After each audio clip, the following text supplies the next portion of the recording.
Hi, it's Carolyn here, trichologist at Absolique Hair Health Clinic. Just want to cover the topic of the different treatments available for hair loss. First of all, you need to diagnose, is it hair loss or is it hair thinning? So commonly we associate the word hair loss with what is actually hair thinning. So the male pattern thinning and female pattern thinning that happens at the top area of the hair is actually a gradual thinning of the hair from the constriction of the DHT. So you may have heard of that word.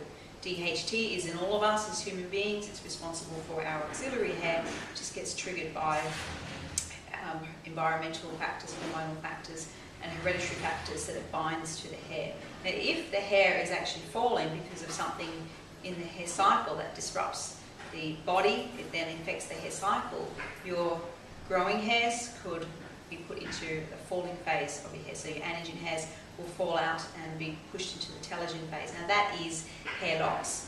If and when that happens, the cause was actually 3 months ago, so we can actually get a timeline.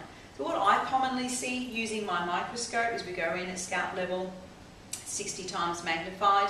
It's about 1 centimetre of the scalp area. We can see here that some of the hairs are not growing properly. Now this is in the back area of the scalp, so it is relevant to our hair cycle and not any pattern thinning. So when you see empty holes, it represents that there is hair loss. But commonly I see that the hair is actually regrown after the hair loss, but it has not come back properly.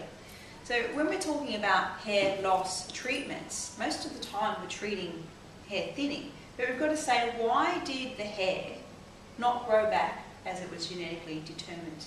So hair loss treatments need to go inside to look at what is happening to the cell function and why did the cells not come back and grow a hair as your RNA and your DNA has actually told it to do so.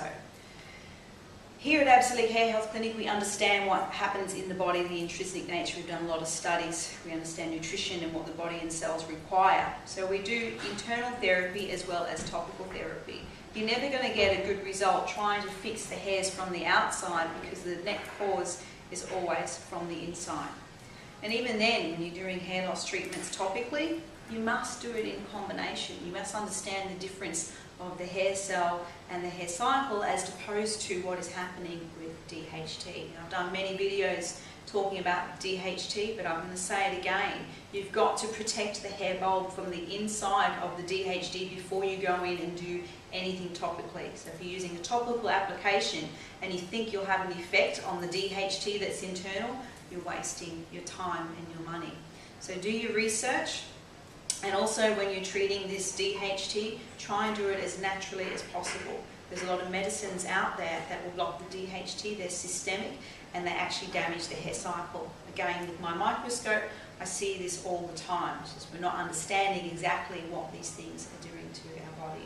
So before deciding on any treatments for hair loss, please get a proper diagnosis by someone who knows the science of the hair. Okay? Our doctors are amazing, but they're not taught the science of the hair. So go and see a trichologist.